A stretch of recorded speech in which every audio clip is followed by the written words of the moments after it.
maganda pa tayo sa araw at mas masarap pa tayo sa durian. I am Patmi Bello Ruivivar and welcome again to Mondays with Patmi. Fourth episode na natin ito sa ating Kadayawan series. At syempre, ang King of Fruits ang ating finale. And we are so happy that we have the Durian King of the Mindanao Garden Club.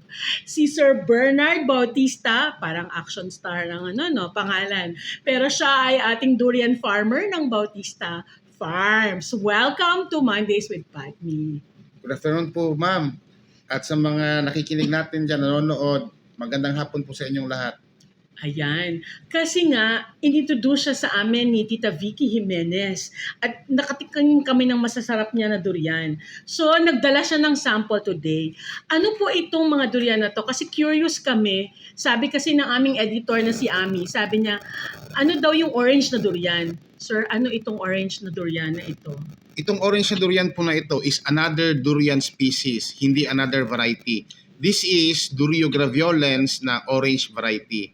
And sometimes they call it locally red Brunei, pero I call it orange Durio graveolens. Itong isa naman po is yung normal na durian, Durio sibetinus. Pero this particular variety is not common. This is D188, a Malaysian variety of durian. Oh, so meron din ito na ngayon sa Davao na pwede na rin siyang kainin? Hindi pa po siya ganun ka-available kasi kakaunti pang nakatanim for this particular variety. So anong pinag-iba po ng variety na to sa other durian? Kagaya nito, parang ang liit lang niya, hindi na to lalaki? Actually, ito po is normal is fish size lang siya and Ganito lang. ang ano niya, ang lasa is very different. Kung yung mga durian connoisseur, they say it's nutty and may parang hint of peanut butter. Pero ang texture niya is really dense and thick. And sometimes pag after ilang days pagkahulog, it has a rum aftertaste. Oh, makalasing ho pala ito. May Hindi. parang may rum aftertaste. Ito naman, ano naman ang klase ng taste nito? Ito po is just like the normal durian na puyat, but this one for me, ang taste niya is balance lang, parang native, tapos more on the sweet side but has a kick of slightly bitter. So swak sa mga durian eater. Kasi napansin ko, kasi kami, sabi niyo, pag mga 40s and above na daw ang age, kagaya namin, ang mga gusto talaga ay native durian, no, ng Davao, na ang pinaka-close ay Arancillo, no, ang Yes. closer na variety. Pero ilan bang varieties ng durian meron tayo ngayon? I don't know kung ilan ang ang registered sa sa atin dito sa Philippines sa BPI, but I think nasa mga 40 or 50 plus if I'm not Wow. mistaken, but we only knew few na ano. So, ang ine-export po ba natin, kasi sabi nila, ba't mahal po ang durian? Sasabihin nila kasi ine-export na daw natin sa China. Ano yung durian na ine-export natin sa China? Yung ina-export po natin sa China, yun po yung flagship durian natin or yung own variety natin na puyat. Yung puyat Opo. variety. Yun yung click. Yun din ang click sa mga under 40. Opo. Yun daw ang mga gusto ng mga under 40. So, pag under 40 kayo, puyat daw ang gusto ninyo na Opo. durian. Pero, ano naman yung Musang King? Narinig namin bagong variety na naman yan. Ano Opo. yan? Actually, Musang King is very popular because of its quality and taste.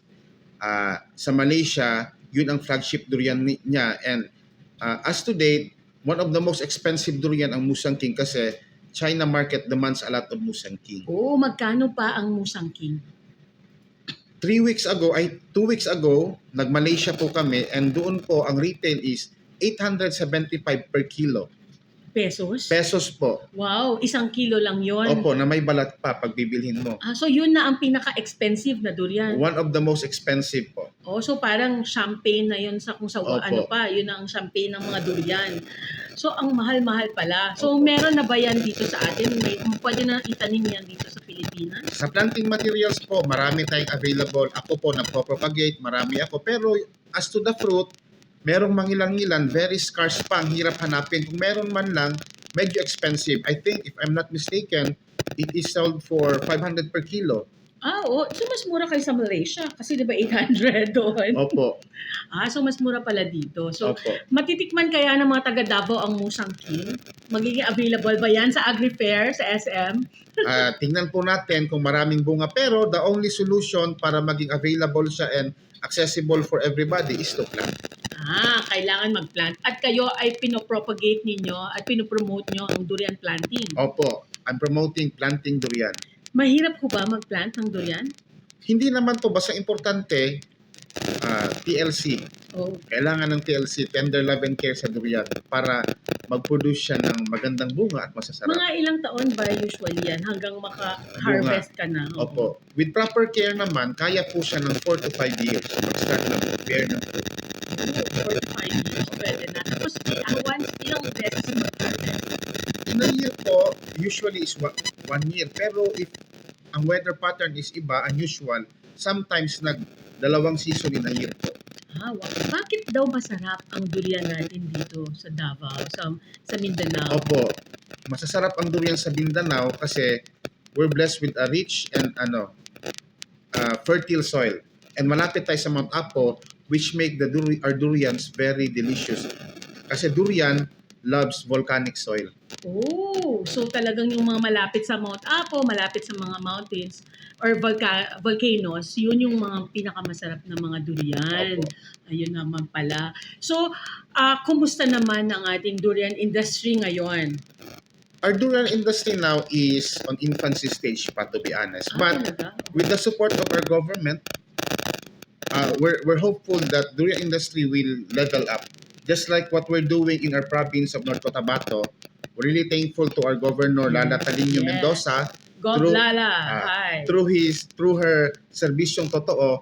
We're really trying to level up our durian there by planting a lot of durian, and intense talaga ang pagtatanim namin kasi gusto namin kahit pa paano yung mga farmers sa North Cotabato is mag-level up din yung nila, pamumuhay, income, kasi ang farming is one of the industry na napapabayaan na. So kami doon, we're trying to cope up sa Davao na kahit pa paano makakompete din kami. Kumusta naman ang income ng mga durian farmers? Ito ba ay magandang pasukin ng mga gustong magtanim?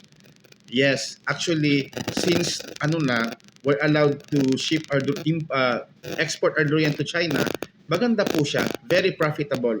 Pero maging profitable siya as long as we work hard, kasi hindi naman basta-basta magkakapera tayo sa durian kung hindi tayo gagalaw, hindi natin tatrabahuin. Mahalin natin yung pagtatanim para sa ganun yung durian industry natin as a whole, as general sa Philippines, especially sa Mindanao, is mag-level up po. Pero baka naman puro na i-export ang durian, wala nang maiwan sa mga local eaters ng durian na kagaya namin. Yun nga po, that's one of the problem. Kaya kailangan nating magtanim ng marami para may matira para sa local natin na for consumption. So, lalo na yung native variety para sa mga 40 and up. Kaya parang marami pa bang nagtatanim or nag-shift na sila to exportable durian? Sad to say po, maraming nagpuputol ng native durian nila and replace it with the puyat. Pero kami, advocacy namin sa North Cotabato is i-retain natin yung mga masasarap na durian na native, wag putulin. Kasi lalo na yung sa mga nasa mga edad na po, like na-mention nyo po Mampat, 40 pataas, when they eat native durian, it gives them sense of nostalgia ng childhood nila na ito yung nakakain namin nung bata pa kami, and it reminds them of their good memories na sa pagkain ng durian together with their mga siblings or sa mga nanay, lolo nila. So, i-retain natin yung mga masasarap na native durian natin. Huwag nating putulin. Correct. At paano ba masabi na ang best durian siya? Yes. Oo, ano yun? Good question po. Ang durian, you can tell na masarap siya, dapat pre-drop po talaga siya pagkakainin. Although sa export, acceptable na i-cut siya. Pero kung yung kakainin natin locally, we consume it, dapat 3 drops siya. Then pag nahulog siya, nahulog siya dapat. Kailangan mong amuyin kasi ang good durian is mangangamoy talaga. Hindi mo siya maitatago.